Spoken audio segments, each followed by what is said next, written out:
Merci de nous recevoir chez vous et merci encore d'être des nôtres comme ça, face à votre petit écran pour apprécier cette heure d'information politique panafricaine qui sera rythmée par la Côte d'Ivoire avec la visite de celui qu'il appelle l'empereur. Et vous savez de qui il s'agit. L'empereur nous arrive tout simplement d'Afrique centrale, invité par son homologue ivoirien, qui a marqué la Côte d'Ivoire cette semaine, et de nombreuses activités aussi avec une note triste concernant le Cameroun, qui a perdu un de ses leaders historiques.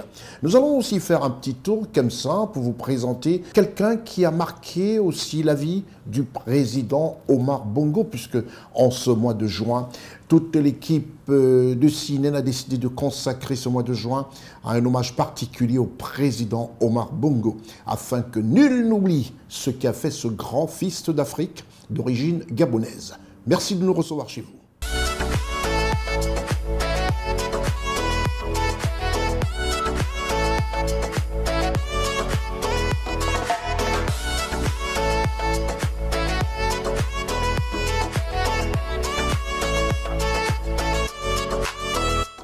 Peut-on dire que l'égalité genre fait des émules? Peut-on dire que l'égalité genre fait boule de neige en Afrique? Eh oui. Retenez qu'au Gabon, le président de la Cour constitutionnelle est une dame. Et désormais, le président du Conseil constitutionnel en Côte d'Ivoire est une dame. Elle sera d'ailleurs installée, son investiture se fera le 21 juillet 2023.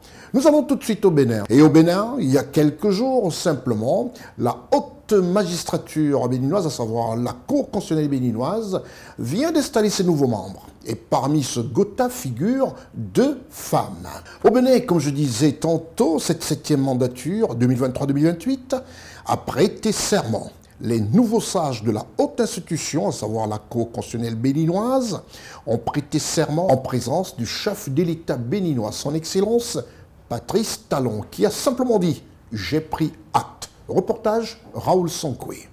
Au Bénin, la tradition en matière de renouvellement des institutions a été une fois encore respectée. Ils sont au total 3 membres désignés par le président de la République et 4 par le bureau de l'Assemblée nationale. Les 7 membres de la Cour constitutionnelle, mandature 2023-2028, ont prêté serment devant le chef de l'État béninois, son Excellence Patrice Talon. Les actes protocolaires de cette cérémonie de prestation de serment ont été rythmés par une série de lectures. D'abord, le secrétaire général de l'institution constitutionnelle, M. Gilles Badet, a lu les textes fondant juridiquement la cérémonie consacrant l'entrée en fonction officielle des nouveaux sages de la Cour constitutionnelle. Article 115, alinéa 1er et 3 de la Constitution. Citation. La Cour constitutionnelle est composée de 7 membres, dont 4 sont nommés par le bureau de l'Assemblée nationale et 3 par le président de la République pour un mandat de 5 ans renouvelable une seule fois. Aucun membre de la Cour constitutionnelle ne peut siéger plus de 10 ans. La Cour constitutionnelle comprend 3 magistrats ayant une expérience de 15 années au moins, dont 2 sont nommés par le bureau de l'Assemblée nationale et 1 par le président de la République.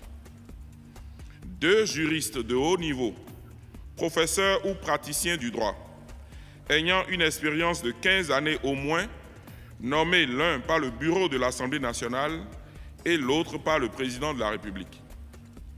2 personnalités de grande réputation professionnelle, nommées l'une par le bureau de l'Assemblée nationale et l'autre par le président de la République. Fin de citation. Article 7 de la loi numéro 2022-09 du 27 juin 2022 portant loi organique sur la Cour constitutionnelle. Citation. Avant d'entrer en fonction, les membres de la Cour constitutionnelle prêtent serment devant le bureau de l'Assemblée nationale et le président de la République en ces termes. Je jure de bien et fidèlement remplir mes fonctions, de les exercer en toute impartialité, dans le respect de la Constitution, de garder le secret des délibérations et des votes, de ne prendre aucune position publique, de ne donner aucune consultation sur les questions relevant de la compétence de la Cour. Acte est dressé de la prestation de serment. Fin de citation. Puis la lecture des actes par lesquels le bureau de l'Assemblée nationale et le président de la République ont chacun désigné les sages de la 7e mandature de la Cour constitutionnelle, respectivement par le secrétaire administratif de l'Assemblée nationale et le secrétaire général du gouvernement. Au titre des magistrats, M. Asogba Nicolas, magistrat. M. Adjaka Michel, magistrat. Au titre de juriste de haut niveau, Mme Nyamou Dandi, professeur des universités, agrégé des facultés de droit. Au titre de personnalité, M. Adjovi Bedolo Mathieu, administrateur de société. Article 2. La présente décision sera publiée au journal officiel de la République du Bénin. Fait à Porto-Novo, le 22 mai 2023, le président de l'Assemblée nationale, Louis Béounou Blavonou. Individuellement et tour à tour, les impétrants, main droite levée, ont juré de remplir régulièrement leurs fonctions, de les exercer en toute impartialité, dans le respect de la Constitution, de garder le secret des délibérations et des votes, de ne prendre aucune position publique, de ne donner aucune consultation sur les questions relevant des compétences de la Cour. Moi, Akakpo Kodjo Vincent, je le jure. Moi, Michel Adjaka, je le jure. Moi, Mathieu Beblodo Adjovi, je le jure. Moi, Nicolas Asogba, je le jure. Moi, Dandi Nyamou, je le jure. Moi, Aléa Bouda épouse Bako, je le jure. Moi, Kossi Dorothée Sosa, je le jure. Le président de la République du Bénin, son Excellence Patrice Talon, a donné acte au serment prêté par les membres de la Cour constitutionnelle. Je prends acte de vos serments respectifs et vous renvoie à l'exercice de vos fonctions. Merci. Je voudrais vous féliciter pour votre désignation et vous exprimer au nom du peuple béninois tout entier notre confiance. Après les salutations d'usage et des brefs échanges, le président de la République du Bénin, son Excellence Patrice Talon, a pris une photo souvenir avec les nouveaux membres de la 7e mandature de la Cour constitutionnelle béninoise.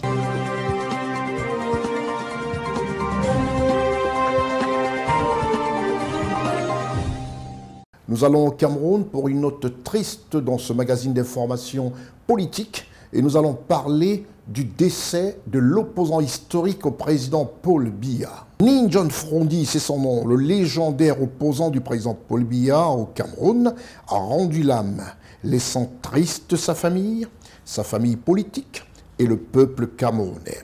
Ce libraire qui aura marqué par sa popularité et révolutionné la politique camerounaise s'en est allé. Tout le Cameroun pleure l'opposant politique, un libraire devenu ultra populaire par son système politique révolutionnaire qui ne laissera personne indifférent au Cameroun et même, je dirais, à travers le monde. Reportage Raoul Sankoué. La nouvelle est tombée ce 13 juin comme un coup de massue sur tout le triangle national, via un communiqué de Joshua Ossi, premier vice-président du Social Democratic Front.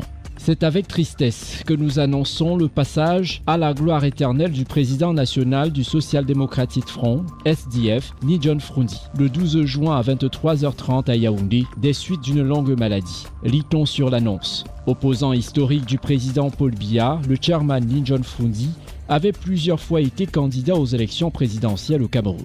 Déjà en 1992, lors de la toute première élection présidentielle pluraliste du Cameroun, Nin John Frondi était arrivé en deuxième position avec 36% des suffrages derrière Paul Biya au pouvoir depuis 1982. 40%. Déclaré perdant, Nin John Frondi conteste les chiffres officiels qui le donnent second. Il boycotte donc la présidentielle de 1997, se présente à nouveau contre Paul Biya en 2004, puis une nouvelle fois en 2011, sa dernière campagne, puisqu'il renoncera à se présenter à l'élection présidentielle de 2018. Âgé de 82 ans, son état de santé s'était considérablement dégradé. À plusieurs reprises, ces derniers mois, des informations alarmantes avaient circulé sur son état de santé. Il avait récemment subi une intervention chirurgicale dans un hôpital de Genève en Suisse. Né le 7 juillet 1941 à Baba 2, un village du Mezam, près de Bamenda, dans l'actuelle région du Nord-Ouest, à l'époque appelé le Northern Cameroun, un territoire administré par le Royaume-Uni sous mandat de la Société des Nations. Région en proie au conflit meurtrier depuis 2016. Ninjon Fundi a toujours milité pour le retour de la paix et la cohésion sociale dans cette partie du pays.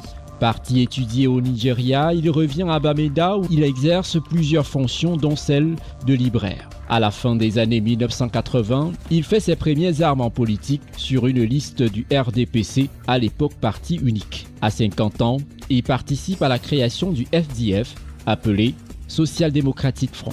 Il n'est pas le premier choix, mais accepte d'en prendre la présidence, malgré les risques. Ninjon Fundi se forge alors une image d'un leader courageux qui ne recule devant rien. Son aura dépasse alors les régions anglophones. Il devient alors populaire dans les régions de l'ouest et du littoral, où se trouve la capitale économique Douala, à travers son slogan politique « Power to the People ». Quelque temps avant son décès, le chairman Ninjon Fundi avait annoncé qu'il quitterait la direction du SDF lors du congrès qui devrait se tenir du 27 au 29 juillet 2023. Agriculteur, opérateur économique et homme de culture, Ninjon Fundi était également un dirigeant sportif pour avoir longtemps dirigé le PWD de Bamenda, l'une des équipes du football les plus populaires du pays. Avec son décès, le Cameroun perd indéniablement un des principaux acteurs politiques des 3 dernières décennies.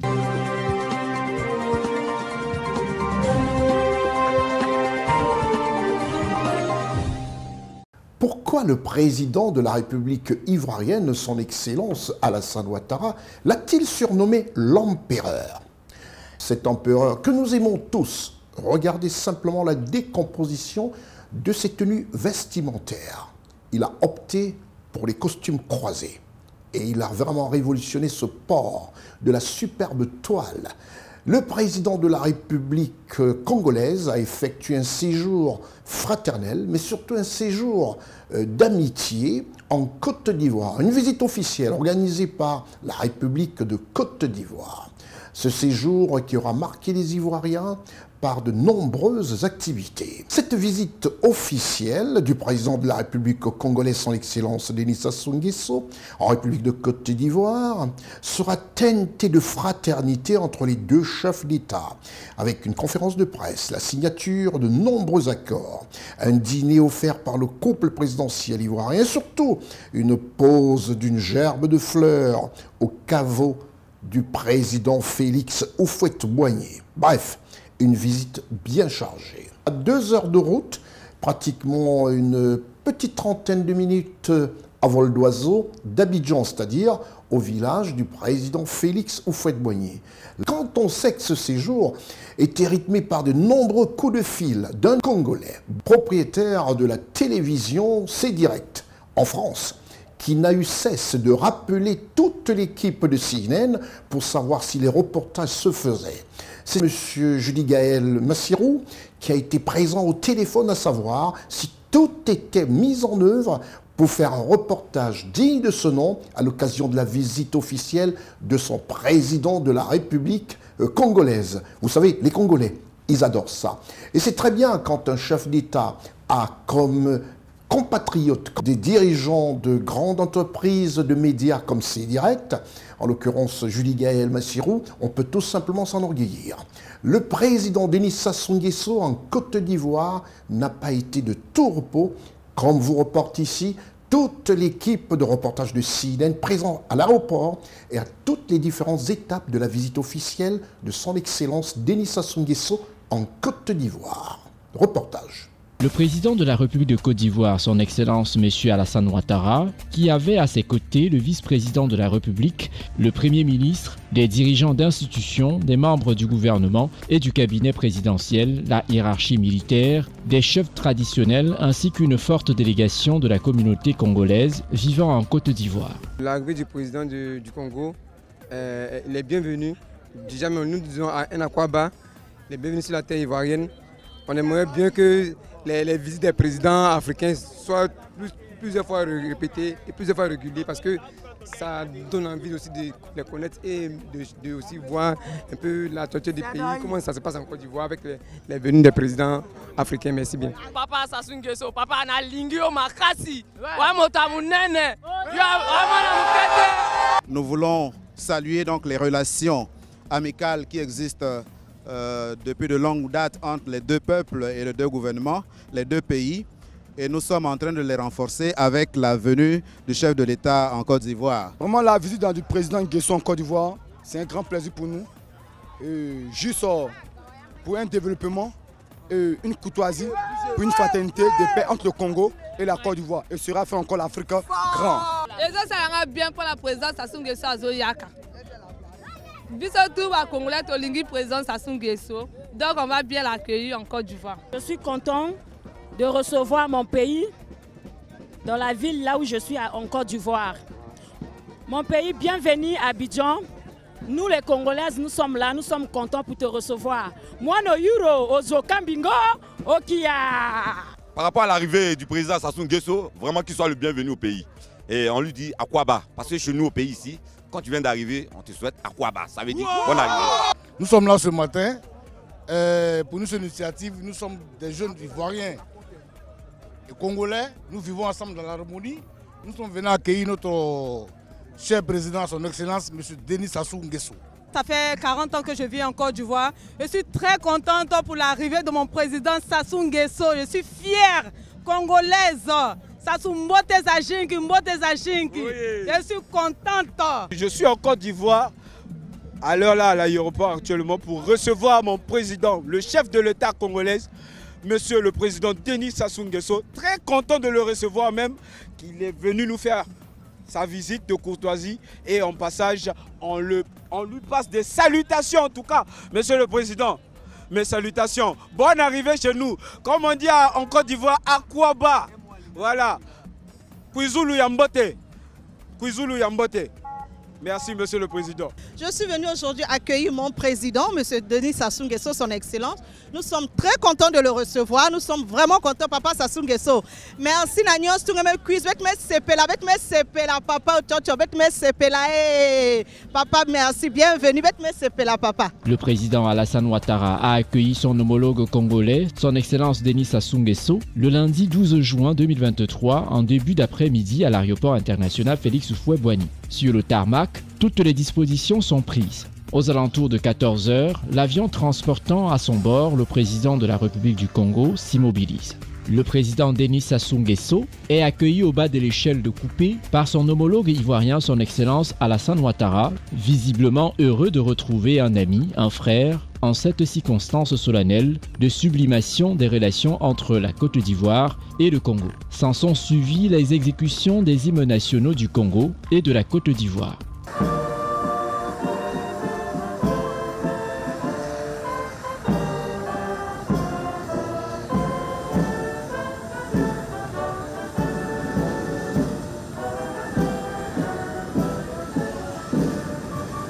Puis, le salut aux couleurs des deux pays ouvrant la séquence des honneurs militaires. Le chef de l'État ivoirien, son Excellence Alassane Ouattara et son homologue Denis Sassou Nguesso du Congo saluent les membres du gouvernement et autres personnalités des deux pays ainsi que les corps constitués internationaux et nationaux présents à l'aéroport international Félix Houphouët-Boigny d'Abidjan. Les chefs traditionnels et un banc de foule des populations congolaises vivant en Côte d'Ivoire et les Ivoiriens venus souhaiter Akwaba au président Denis Sassou Nguesso. C'est le début d'une visite officielle de 72 heures que le président de la République du Congo, son Excellence Denis Sassou Nguesso, effectue en terre ivoirienne. Elle s'inscrit dans le cadre des relations bilatérales. Cap sur le palais présidentiel pour une rencontre institutionnelle au palais présidentiel qui a été marquée par la signature de plusieurs accords de coopération entre les membres des gouvernements ivoiriens et congolais, sous le regard des deux chefs d'État, dont les pays respectifs entretiennent des relations plus que cordiales, disent sans embâge, fraternelles.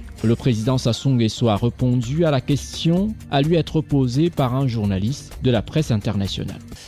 Est-ce que vous pouvez nous expliquer un petit peu les objectifs de la mission de médiation africaine à laquelle vous allez participer en Russie et en Ukraine à la fin de la semaine? Comme vous le savez, peut-être vous ne le savez pas, je vais vous le dire, en Afrique,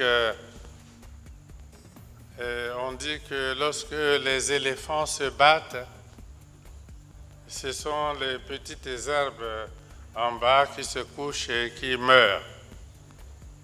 Alors, nous en Afrique, nous sommes comme ces herbes qui sont en train de mourir du fait des batailles des géants.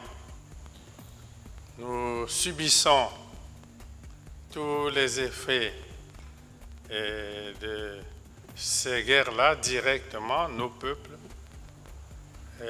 L'inflation gronde partout.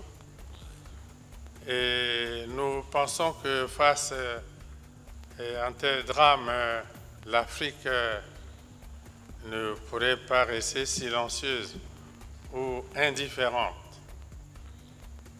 Je crois que c'est l'année dernière, notre président d'exercice, le président Alassane, non, le président Macky Sall, s'était déjà rendu à Moscou. Il a pris aussi contact avec le président Zelensky d'Ukraine pour porter le message de l'Afrique.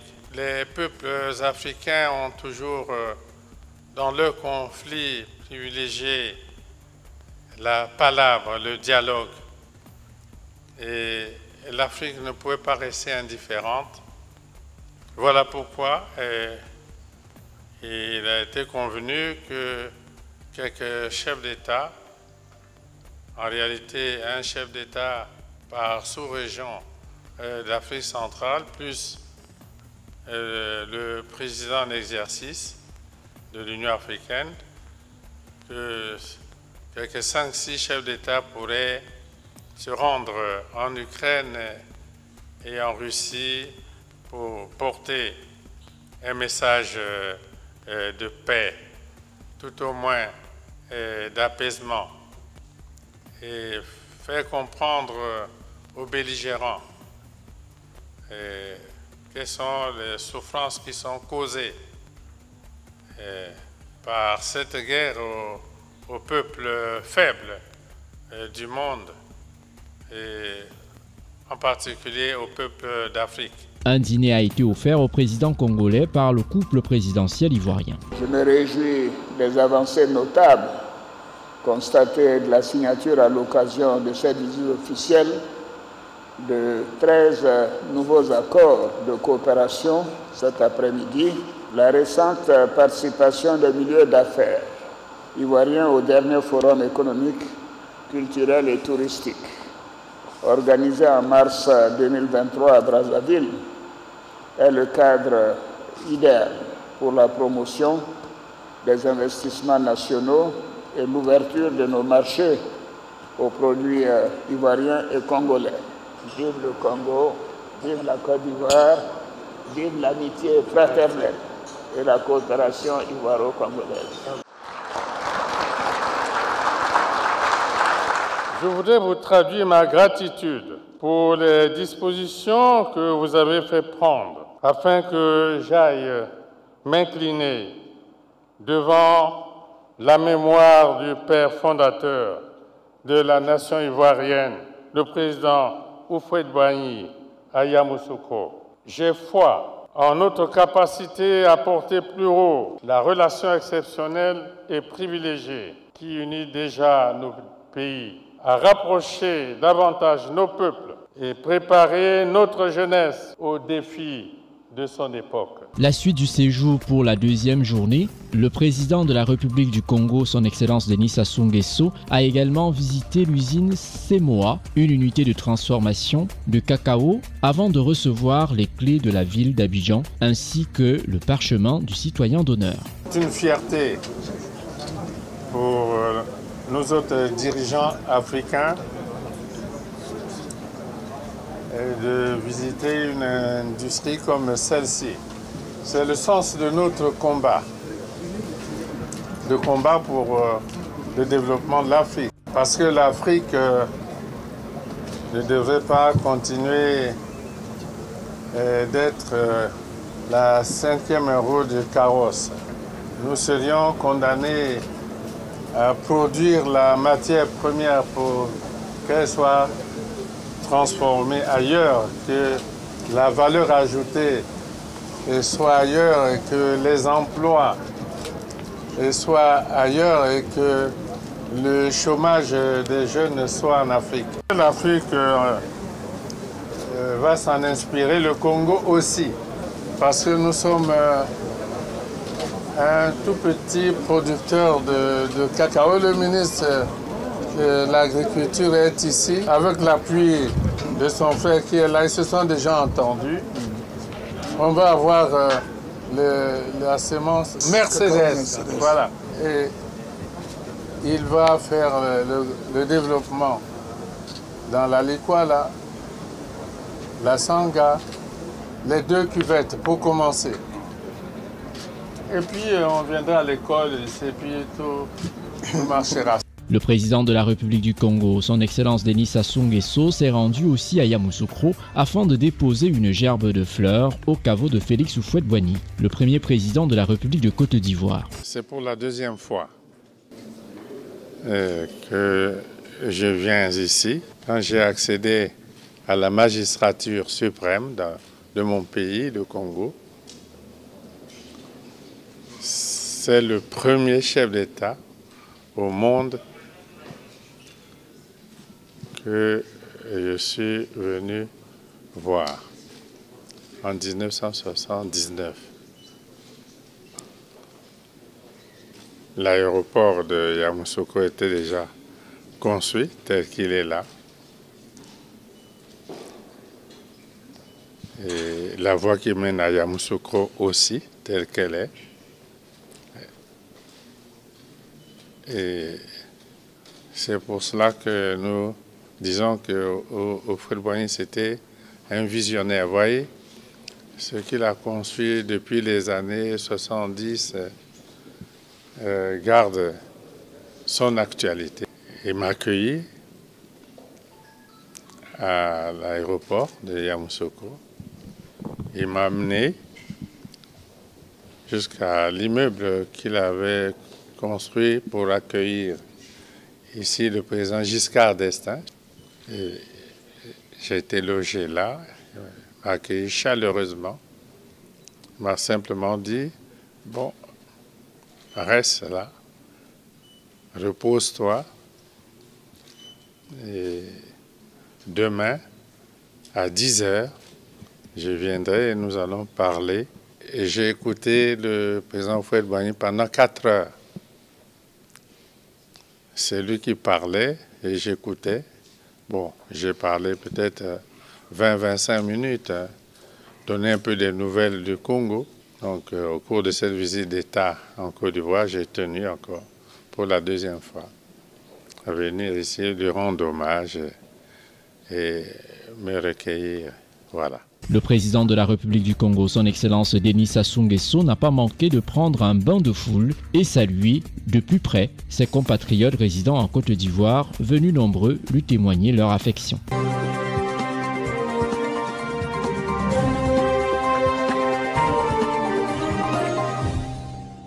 Restons en Côte d'Ivoire avec la visite du directeur général de la Banque mondiale. Un pays attractif. Un pays devenu attractif depuis une dizaine d'années avec aux commandes le président Alassane Ouattara. Voilà un pays qui fait rêver la Côte d'Ivoire. Pourquoi? Tout s'est mis en route. Tous les voyants sont au vert. Et la visite du directeur général de la Banque mondiale en est un témoignage. La Banque mondiale, davantage engagée auprès de son Excellence Alassane Ouattara, président de la République de Côte d'Ivoire, qui a reçu M. Shaolin Yang, directeur général de la Banque mondiale, et la délégation qui l'accompagne, ici à Abidjan, au palais présidentiel du Triangle d'Or du Plateau, le quartier administratif d'Abidjan. Tous reçus ici même, dans ce somptueux palais présidentiel de la République de Côte d'Ivoire, situé au quartier administratif, appelé le Plateau. Reportage depuis le palais présidentiel, dirigé par Ousmane Coulibaly. Conduisant une forte délégation, le directeur général de la Banque mondiale, M. Xiaoling Yang, a été reçu ce 13 juin 2023 au palais de la présidence de la République de Côte d'Ivoire par son Excellence M. Alassane Ouattara. Le président de la République, son Excellence Alassane Ouattara, s'est entretenu avec ses hauts responsables de l'institution financière mondiale sur les questions de développement économique et social de la Côte d'Ivoire. En effet, cette délégation de la Banque mondiale, conduite par son directeur général M. Xiaoling Yang et comprenant le vice-président pour l'Afrique de l'Ouest et centrale, M. Ousmane Diagana, le vice-président pour l'intégrité, M. Mouhamadou Diagne, et de la directrice des opérations en Côte d'Ivoire, Mme Caroline Gévert, est présente en Côte d'Ivoire dans le cadre de l'édition 2023 du Forum de l'Alliance internationale anticorruption du groupe de la Banque mondiale, qui se tient à Abidjan du 14 au 16 juin 2023. Au cours de cet échange avec le président Alassane Ouattara, le directeur général de la Banque mondiale, M. Xiaoling Yang, a salué la tenue de ce forum pour la toute première fois dans un pays non membre de l'Organisation de coopération et de développement économique. Il a également réaffirmé l'engagement de la Banque mondiale à continuer à soutenir le développement économique et social de la Côte d'Ivoire. Nous sommes une délégation du groupe de la Banque mondiale et nous étions très honorés aujourd'hui d'avoir une audience avec son Excellence Monsieur le Président. Nous sommes la délégation est menée par Monsieur Xiaoling Yang, qui est le directeur général pour le groupe de la Banque mondiale. Nous avons également Monsieur Ousmane Diagana, qui est vice-président pour la région Afrique de l'Ouest et Afrique centrale, et M. Mouhamadou Diagne, qui est vice-président pour le département d'intégrité. La raison pour laquelle nous sommes ici en Côte d'Ivoire, c'est que nous organisons avec les autorités ivoiriennes une conférence sur la lutte anticorruption. Et c'est la première fois que cette conférence sur la lutte anticorruption se tient dans un pays qui n'est pas de l'OCDE. C'est la première fois qu'elle se tient en Afrique, entre autres. Et nous sommes vraiment très heureux de soutenir cette conférence qui se tiendra de mercredi à vendredi. Nous sommes aussi là pour parler de notre engagement, un soutien plus général au pays de la Côte d'Ivoire. Il faut noter que le ministre secrétaire général de la présidence de la République, M. Abdourahmane Cissé, le ministre de l'économie et des finances, M. Adama Coulibaly, et le ministre de la promotion de la bonne gouvernance, du renforcement des capacités et de la lutte contre la corruption, M. Epiphane Zorobi Balo, ont pris part à cet entretien.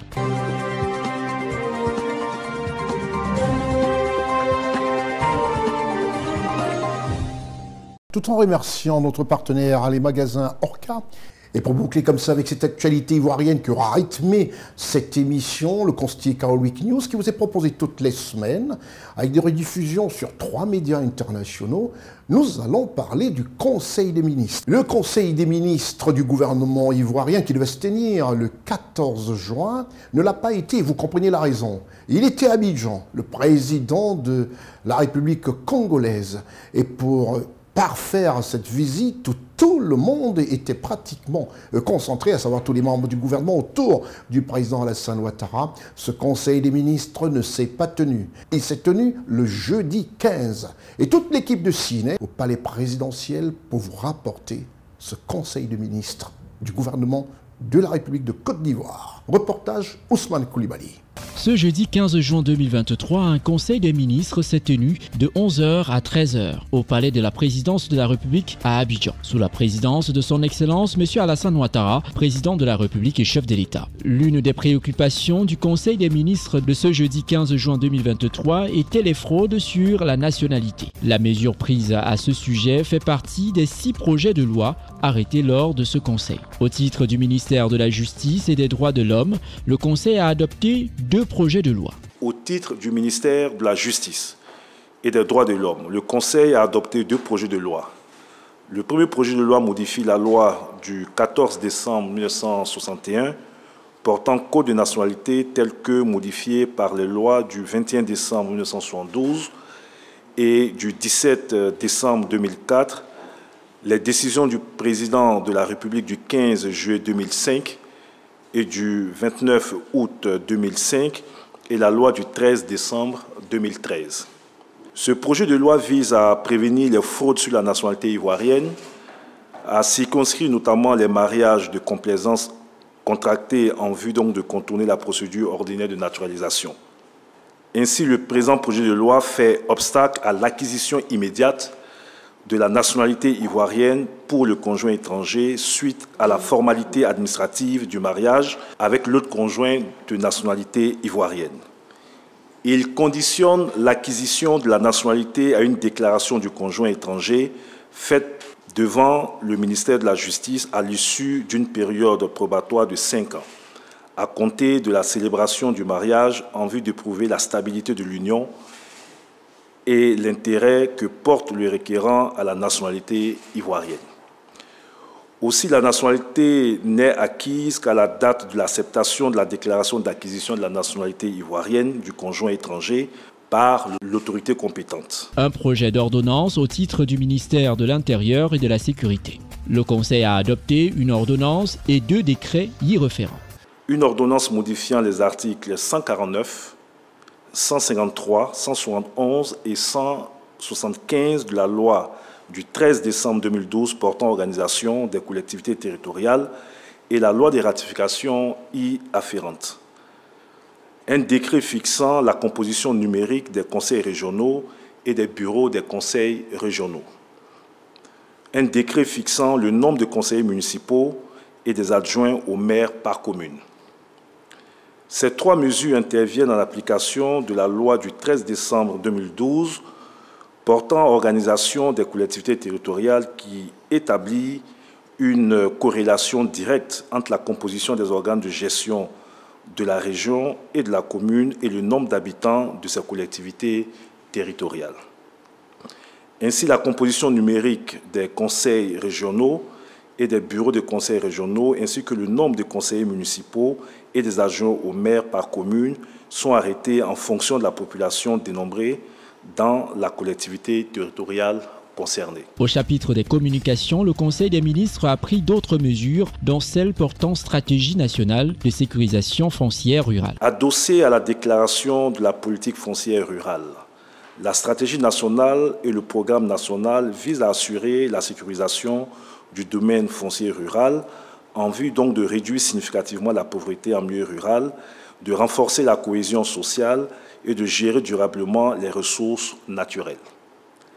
Ces documents de politique publique sont articulés autour du renforcement de la gouvernance du foncier rural et de l'accélération de la sécurisation des opérations de sécurisation foncière. Il s'agit in fine de créer les conditions favorables à la certification de l'ensemble des terres rurales d'une superficie d'environ 22,6 millions d'hectares et l'achèvement de la délimitation des territoires des villages. La mise en œuvre de la stratégie nationale de sécurisation foncière rurale et son programme sur la période 2023-2033 est estimé à 620 milliards de francs CFA. Le prochain Conseil des ministres se tiendra le mercredi 5 juillet 2023 à Abidjan.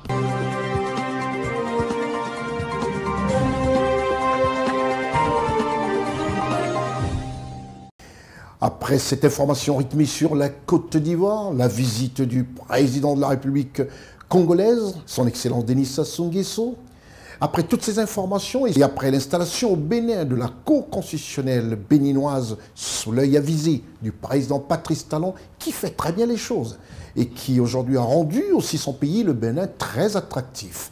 C'est l'heure de parler du grand format. Le grand format de cette émission est consacré à un magistrat, un homme de loi, mais qui, lui, a été pendant de longues années, et est toujours d'ailleurs, un avocat émérite. Le pays, c'est le Gabon. Et celui dont nous parlerons a été très proche du président Omar Bongo, à qui toute l'équipe de rédaction du CNN a décidé de consacrer ce mois de juin à des grands formats qui touchent ses proches collaborateurs. C'est l'heure du grand format. Ce grand format sera consacré à quelqu'un qui n'a laissé personne indifférent au Gabon. Il est avocat de profession. Son nom à lui, c'est Maître Louis-Gaston Maïla. Maître Louis-Gaston Maïla est né en 1947. Juriste de formation, il est avocat inscrit au barreau du Gabon.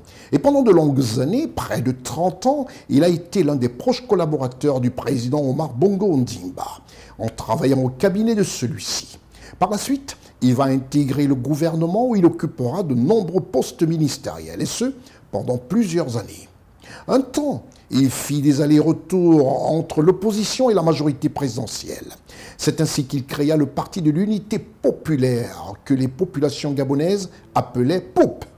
Par la suite, Maître Louis-Gaston Maïla va revenir dans le giron présidentiel en procédant à une fusion-absorption qui verra le POUP se laisser phagocyter par le Parti démocratique gabonais. Cette idylle fut de très courte durée. Maître Louis-Gaston Maïla, de nouveau, va s'émanciper et reprendre sa liberté. Depuis 2009, il est évidemment ancré dans l'opposition et il préside une nouvelle formation politique, l'Union pour la Nouvelle République, l'UPNR. Récemment, il a pris part à la concertation politique nationale en tant que vice-président pour le compte de l'opposition. Et il dirige une plateforme politique regroupant plusieurs partis politiques au Gabon. L'homme a une réputation singulière. Et il y a peu, il était reçu en audience par le chef de l'État, son Excellence Ali Bongo Ondimba. Pour le moment, il garde un étonnant mutisme sur sa candidature pour les présidentielles à venir en République gabonaise. Maître Louis-Gaston Maïla est l'invité de ce grand format politique. Et quand on regarde cette photo que je vous présente d'un Mogofarima, c'est tout simplement un moment inoubliable. Et surtout de voir sur cette photo dédicacée de la main de son Excellence Omar Bongo Ondimba et qui dit à Monsieur Eka avec mes meilleurs sentiments bien fraternels. Signé Omar Bongo Ondimba. On garde ce souvenir, comme vous verrez d'ailleurs, dans ce grand format, Maître Louis-Gaston Maïla vous présenter un feuillet signé du président Omar Bongo qu'il garde lui aussi jalousement. J'ai préféré vous présenter pour une fois cette photo que j'ai rarement présentée depuis une trentaine d'années que je l'ai et qui marque ici ma rencontre avec ce grand fils d'Afrique, ce personnage légendaire, ce personnage que personne n'oubliera pour longtemps, qui a œuvré à la libération du président Nelson Mandela, qui a été aux côtés de nombreux règlements de conflits en Afrique. Louis-Gaston Maïla, un avocat de profession et qui a collaboré pendant de longues années avec le président Omar Bongo, est celui que nous avons choisi pour ce grand format. Monsieur Louis-Gaston Maïla, pouvez-vous nous parler du feu Omar Bongo Ondimba, ainsi que de nous raconter quelques anecdotes? Il ne faut jamais dire feu Omar Bongo. C'est Omar Bongo. Ne parlez jamais de lui au passé. Il est là, il nous écoute, il nous regarde. Vous avez déjà entendu un Français dire feu le général de Gaulle? On dit toujours le général de Gaulle. Omar Bongo, on ne peut pas parler de lui au passé. Omar Bongo, mais je me refuse, moi, personnellement, de parler de lui au passé. Parce qu'il est actuel, il nous accompagne, il a occupé un espace tel dans nos vies que moi, j'aurais du mal à parler de lui au passé. Donc, on supprime le feu Omar Bongo. Nous parlons d'Omar Bongo. Quand on parle d'Omar Bongo, moi, en ce qui me concerne, c'est toujours un moment de gravité. J'ai connu l'homme, parfois dans son intimité, dans ces moments de colère terrible, dans ces moments de gentillesse, dans ces moments même de convivialité. C'est un peu tout ça, Omar Bongo. Vous avez un Omar Bongo à Libreville, sévère, serré et tout. Le même Omar Bongo, vous vous retrouvez avec lui à New York, c'est le père de famille qui réunit ses collaborateurs et qui leur conte le Gabon. Voilà Omar Bongo. Il aimait partager ses expériences et tout. Et des anecdotes, bon, mon Dieu, on peut en raconter plusieurs. Je vais vous montrer un bout de papier là. Des fois, quand il lui venait une idée, il écrivait sur un bout de papier, lui Gaston, tiens, et tu récupérais le bout de papier, voyez, regardez ça. Ça, ce sont des instructions. Sur un papier, il prend, une idée lui vient, il griffonne, tiens, lui Gaston, tiens. Il n'y a pas qu'à moi, d'autres aussi, ça leur est arrivé. Moi, c'est en fouillant dans mes bagages, dans mes déménagements que j'ai retrouvé ça. C'était saisissant, c'était poignant. Bon, quand on a connu l'homme comme je l'ai connu moi, lire ses écrits avec toujours le célèbre paraphe. Parce que là ici, Albert Bongo, hein, là, son paraphe, là, voilà. Donc, voyez-vous, c'est cet homme qui a occupé un tel espace dans nos vies, dans notre pays. Et lorsqu'on parle de son départ, de ce que nous ressentons aujourd'hui, du grand vide qu'il a laissé, parce que Omar Bongo, c'était le Gabon. Et on ne peut pas ne pas dire, s'il avait été là, le Gabon serait différent. Et bien sûr, on est comme les Anglais, on pense que le passé est toujours mieux que le présent, mais le problème de fond, c'est qu'il nous a tellement aimés, il nous a tellement fait de bien, il nous a tellement fait de mal. Il y a un poète qui disait que tout le mal et tout le bien s'additionnent, et ce qu'il en sort, c'est Omar Bongo. Donc, pour moi, c'est un moment d'émotion. Il y a une charge émotionnelle de parler de lui. Pour moi, c'est un moment de tristesse. Et bon Dieu, pourquoi pas? C'est aussi un moment d'évoquer, de souvenirs, de voir ce que nous avons connu ensemble. Parce qu'à un moment donné, il veut choquer. Tu sens qu'il a vraiment envie de choquer. Je me rappelle une fois, nous étions au Kenya. On est reçu par un chef d'État qui s'appelle Arap Moi. Et Madame Joséphine Bongo, on discute avec elle. Et le président Bongo dit « Attrape-moi ». Alors Joséphine dit « Mais non, Arap Moi, attrape-moi ». Alors bon, évidemment, c'est dur. Et puis à un moment donné, Madame Bongo a tellement insisté. Après, il dit « Arap Moi ». Ah, donc il voulait seulement nous choquer. Voilà, c'est comme ça qu'il était, le président. Tout d'un coup gentil, puis tout d'un coup, il devient sévère, dur, machin et tout. J'ai beaucoup de collègues qui, comme ont été directeurs de cabinet, avec le président, on n'a jamais rien compris. Tu n'as rien compris, mais tu comprends rien, mon Dieu. Mais qu'est-ce que tu es allé faire à l'université? Je me rappelle, on racontait la même anecdote avec Michel Essongué, parce qu'il aussi il a eu le même coup. Mais toi, tu es allé faire quoi à l'université? Tu es surpris. Après, tu dis, bon, regarde ça. Évidemment, tu as dû faire une faute, mais ça n'a rien à voir avec lui. C'est le père. Deux fois, il dit, quand tu ne peux pas ressembler à ton père, il faut ressembler à ton chef. J'espère que nous sommes nombreux à vouloir ressembler à notre chef, à défaut d'avoir ressemblé à nos pères. Parce que ce qu'on aurait dû retenir de lui, c'est cette recherche effrénée de dialogue. C'était un passionné du dialogue. Il aimait qu'on échange. Il te poussait jusqu'à tes étapes pour que tu lui dises ce que tu penses réellement. Bon, la légende veut qu'il soit un homme de dialogue, c'est vrai. Mais son dialogue à lui, Omar Bongo, il veut te faire dire ce que lui a envie d'entendre. Je crois que tous les grands hommes sont comme ça. Il y a la vérité et leur vérité. Moi, je suis de ceux qui ont connu la vérité d'Omar Bongo.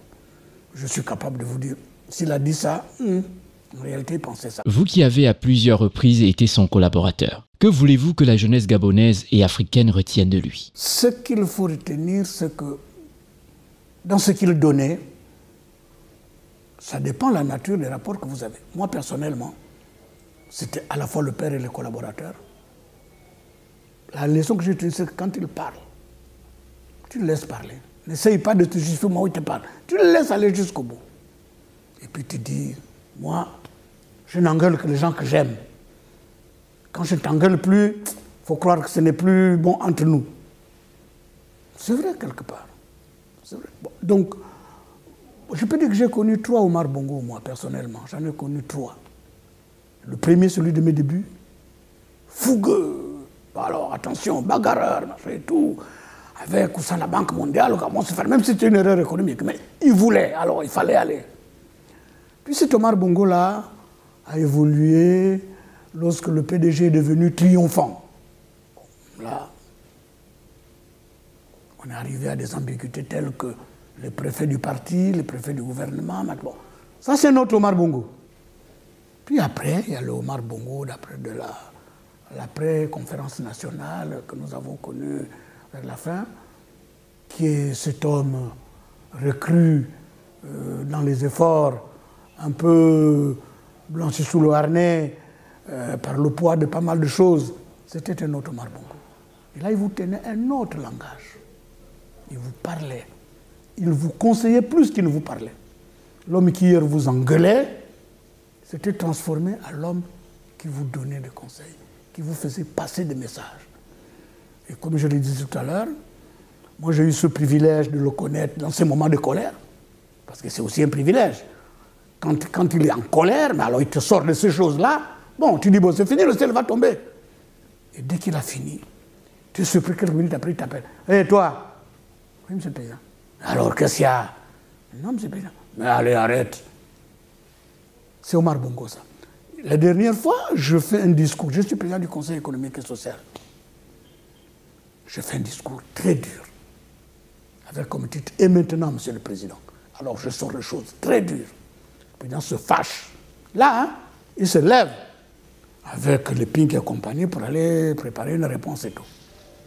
Moi, je dis, bon, mon compte est fait, c'est fini. Et puis, une semaine après, il m'envoie Benoni. Il va dire à lui, Gaston, tu as une amitié pour un discours. Parce que moi, je n'avais pas dit, bon, c'est fini. Ce discours-là, c'est sûr que ça va me coûter, bon, ça m'a coûté ce que ça m'a coûté. Mais en fait, il a eu cette élégance, cette hauteur, de dire que sa colère ne va pas au-delà de ce qui l'a choqué, moi. Moi aussi, il paraît que je sais choquer. Bon, ce jour-là, je l'ai choqué dans ce discours. Il s'est fâché, hein? Il s'est levé en pleine séance, de présentation de vœux. Bon. Je dis, bon, qu'est-ce que je n'ai pas fait là? Bon, tant pis, mais c'est fait. Puis, pendant la semaine qui a suivi, je suis dans mon coin, un peu réservé et tout. Puis, j'entends Benoni qui m'appelle. Le garçon, oui, bonjour. Tu as appelé le président? Ben, non, je n'ai pas appelé le président. Le président m'a dit, tu vas te dire que on ne va pas se fâcher pour un discours. Pourtant, j'avais moi, à un moment donné, le sentiment d'avoir fait une gaffe. J'ai même écrit un livre qui a ce titre, « Et maintenant, monsieur le président ». Bon. C'était dans mon devoir d'autocritique, de vision, de choses peut-être différentes et tout. Ça arrive. Mais le confort moral de travailler avec cet homme, c'est qu'à aucun moment, il vous fait sentir qu'il vous en veut. Pas du tout. Moi, je n'ai jamais eu ce sentiment. Pourtant, comme gaffeur, je suis un champion. Mais quand il a fini de m'engueuler, quelques temps après, c'était bon, lui, Gaston, arrête, allez, viens, machin et tout. À preuve, je suis sorti combien de fois du gouvernement? Bon, quand je ne suis pas au gouvernement, c'est un autre Omar Bongo. Il est plus attentionné. Le téléphone le soir, ça va toi? Oui, monsieur le président. Parce que lui, c'est dans sa voix que tu sens. Quand il dit, hé, toi, ce rack-là, il y a chaud pour ton matricule. Ou bien, quand il a la voix qui dit, bonjour, ça va toi? Mais oui, monsieur le président. Ok. Tu sais que c'est une autre approche. Vous allez avoir une autre conversation. L'homme que moi j'ai connu, que je connaîtrai toujours, parce que, vous savez, la chose qui est plus forte que la mort, vous savez ce que c'est? La chose qui est plus forte que la mort, c'est la présence des morts dans la vie des vivants. Pour moi, Omar Bongo n'est pas mort. Donc, sa présence dans ma vie, comme dans celle de beaucoup d'autres, c'est plus fort que la mort, puisqu'on ne l'oubliera jamais. Donc, pour moi, c'est réellement, je ne dirais pas un plaisir, j'ai trouvé un moment d'émotion. Un moment où la charge émotionnelle est telle, parce que je me rappelle de pas mal de choses et tout. Un jour, nous sommes dans le Haut-Ogooué. Il n'était pas très fort à Batéké, tellement quand il parlait. Alors il fait un discours et tout. Maintenant, Bongo et moi sommes assis derrière. Il voulait dire les branches de palmier. Il dit, aux gens là, vous ne pouvez même pas couper. Alors la femme dit, ah bah. Bon, moi je reprends, ah bah. Alors il lui reprend dans ce discours. Vous ne pouvez même pas couper les abats. Bon, donc les branches de palmier. Bon, c'est ça Omar Bongo, spontané. Il fait sien un mot qu'il vient d'entendre. C'est son mot à lui. Voyez-vous, alors qu'à un moment donné, bon, c'est comme ça. Ça c'est cet homme que moi je n'oublierai jamais. Comment je le pourrais, même si je le voulais, c'est pas possible. Il a tellement habité en moi, il habite encore tellement en moi que il m'arrive même des fois de rêver de lui. C'est vrai. Je m'en rêve, je dis, bon, tiens, j'ai vu le président aujourd'hui. Bon, ne me demandez pas ce qu'il est venu me dire, mais ça m'arrive. Comment jugez-vous de nos jours le combat politique des Gabonais? Mon combat politique, ce n'est pas comme je l'entends dire aujourd'hui, 50 ans de Bongo, c'est trop. Non, ce n'est pas un discours politique, c'est trop réducteur. Le discours politique, c'est peut-être un combat. qui puisse faire que le pouvoir change de nature. Parce que dire que 50 ans de Bongo c'est trop, c'est comme si vous battez pour que le pouvoir change de main. Moro est ta victoire. Il change de main. Si celui qui prend fait pire que le premier, voilà pourquoi je dis non, je ne me reconnais pas dans ce discours de 50 ans d'Omar Bongo c'est trop, parce que dans les 50 ans, moi j'en ai combien? Ceux qui parlent là, ils en ont combien? Combien d'années dans les 50 ans d'Omar Bongo, nous autres, nous avons? C'est pour ça que ça me cache, je me dis, bon, ce qu'on a pu faire de mal avec lui, parce qu'on n'a pas fait que de bonnes choses, mais j'ai ma part. Mais ce qu'on a fait aussi du bien, parce que reconnaissons-le, mais donnez-moi aussi ma part. Pourquoi voulez-vous que je n'endosse que le mal et non pas le bien? Donc, de ce qu'on a fait de bien avec Omar Bongo, parce que j'ai la prétention de dire qu'on a fait de bonnes choses. Racontez-nous une histoire sur le président Omar Bongo Ondimba. Un jour, il est au bureau, il reçoit un ambassadeur. Mais il ne voulait pas recevoir l'ambassadeur. Il était presque obligé. Alors, comme il ne voulait pas parler avec l'ambassadeur, le président s'endosse et puis... Alors, moi, j'essaie de le bousculer. Il me dit, Ambateke, laisse-moi, Niname. Bon, donc il voulait que le type s'arrête. Et le type a parlé, il a compris que le président ne réagissait pas. Après, bon, merci beaucoup, monsieur le président. Et le président, en lui disant au revoir, reprend tout ce qu'il a dit. Alors que l'ambassadeur avait le sentiment que le président n'a rien entendu. Pouvez-vous nous résumer Omar Bongo Ondimba? Il m'arrivait, oui, parce que des fois même il me disait, me donnait un ordre. Alors qu'il veut que je fasse le contraire. Quand la personne est partie, tu as compris? Je dis oui, j'ai compris. Il me dit, tu fais ça, tu fais, hein? S'il répète 5 fois, tu fais ça, il dit, ne fais pas. Bon, ça aussi, il faut avoir vécu avec quelqu'un pour se rendre compte. C'est devenu dans son histoire de très. Alors, s'il dit très bien ou bien très total, d'accord? Très total, d'accord? Après, c'est très. Bon, pour quelqu'un qui est un initié, il sait, à part le nombre de traits, s'il est d'accord ou s'il n'est pas d'accord. Ça, c'est le président. Donc, oui, il m'arrivait, rien que par le regard, de savoir qu'il n'est pas content. Je dis rien que par le son de la voix. Quand tu es là, il t'appelle, selon qu'il adopte un ton, tu sauras que bon, nous, on avait une expression avec le Dr Oukias, que la marée est haute. C'est-à-dire que le président est en colère, ça, bon. Et moi, comme j'avais le secret de sortir ces choses-là qui font rire, quand il était vraiment fâché, il y a des gens qui m'appelaient, écoute, viens voir un peu le président, ça ne va pas ce matin. Alors je venais, je sortais une blague, bon, il se détendait, on parlait de tout, bon. C'est comme ça. On ne résume pas une vie avec Omar Bongo. On en parle, il y a des passages qui vous reviennent, mais vous ne pouvez pas résumer. Vous ne pouvez pas résumer 30 ans de collaboration, 30 ans de... Bon, moi, dedans, dehors, avec lui, au Gabon, ailleurs et tout. C'est difficile. Je ne peux pas le résumer. Et bien fort, qui serait capable de le faire. Même ses propres enfants, personne ne peut résumer Omar Bongo. C'était un tel tout, c'était d'une telle immensité, c'était d'une telle profondeur que vous ne pouvez que saisir des moments. Moi, Dieu merci, j'ai dû saisir certains moments, j'ai gardé des souvenirs, je pense qu'ils ne sont pas tout roses, ils ne sont pas tout rouges, ils ne sont pas tout noirs. La vie, c'est ça. Où est-ce que c'est tout rose? Non. Où est-ce que c'est tout rouge? Non. Moi, dans ce mélange-là, j'ai gardé de lui ce souvenir attachant du collaborateur, du fils au père. Parce qu'il y a une chose que je voudrais que vous reteniez, vous qui êtes jeunes. Si vous appelez quelqu'un papa, devant Dieu, il est votre père. Moi, je l'ai appelé papa. Donc, devant Dieu, il est mon père. Si je n'ai pas eu l'héritage des autres, c'est ma faute. Pourquoi voulez-vous que ce soit le sien? Si je n'ai pas capté le meilleur, mais c'est ma faute. Pourquoi lui attribuer à lui? Moi, je suis content de la partie que j'ai gardée. Je suis content de ma part d'héritage.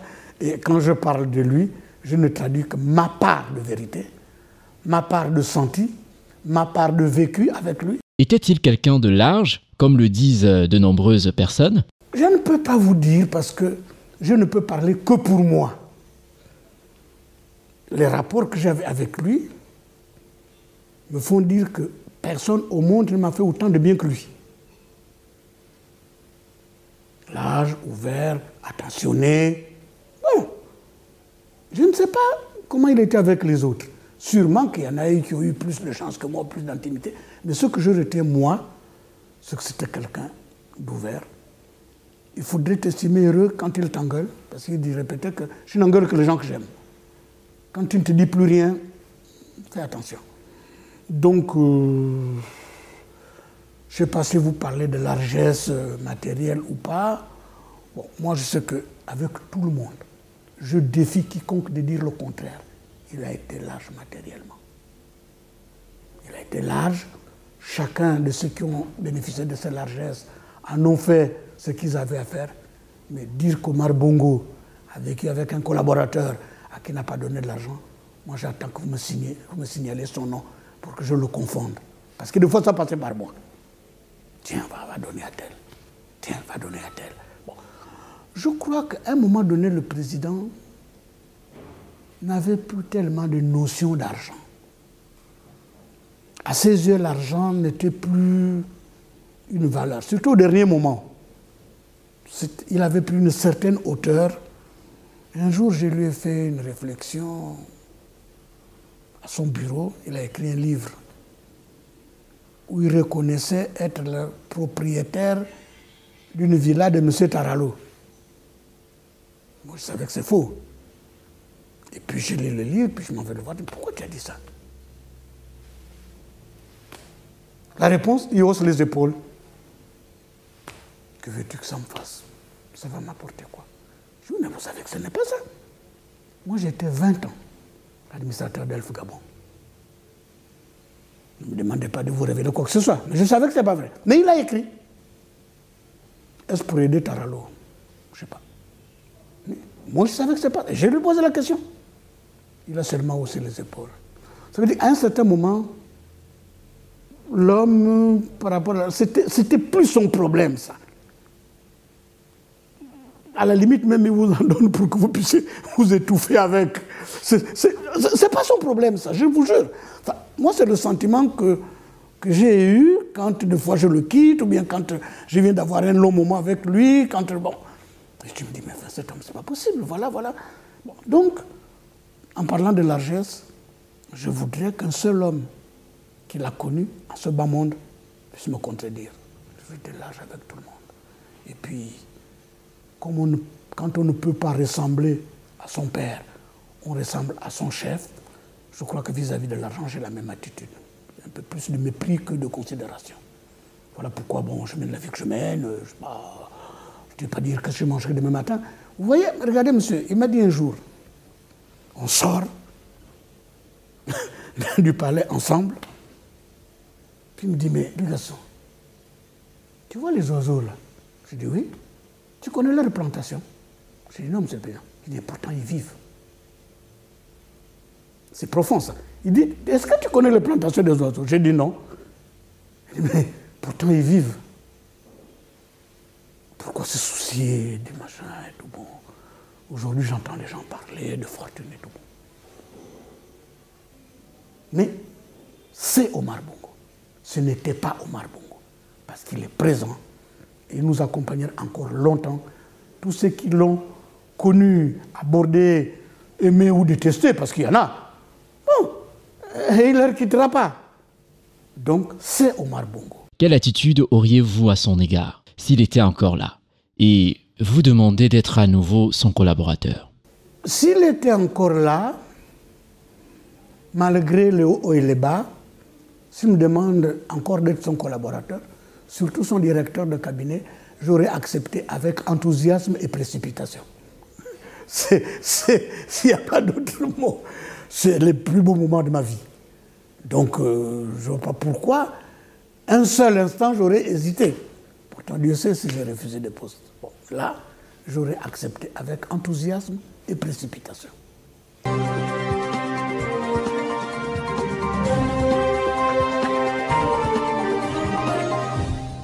C'est terminé pour cette émission et merci encore de nous avoir suivis, d'avoir pris de votre temps pour nous regarder et regarder un peu toutes ces informations qui marquent l'Afrique, qui marquent le continent africain. Tout en remerciant toute l'équipe du CINE dirigée par Ousmane Koulibaly aux reportages spéciaux, Teddy Ossé, notre correspondant du côté de Libreville, je tiens personnellement à vous demander de suivre les rediffusions sur votre chaîne de télévision, celle que vous avez choisie, et on se retrouve au prochain numéro. Au revoir.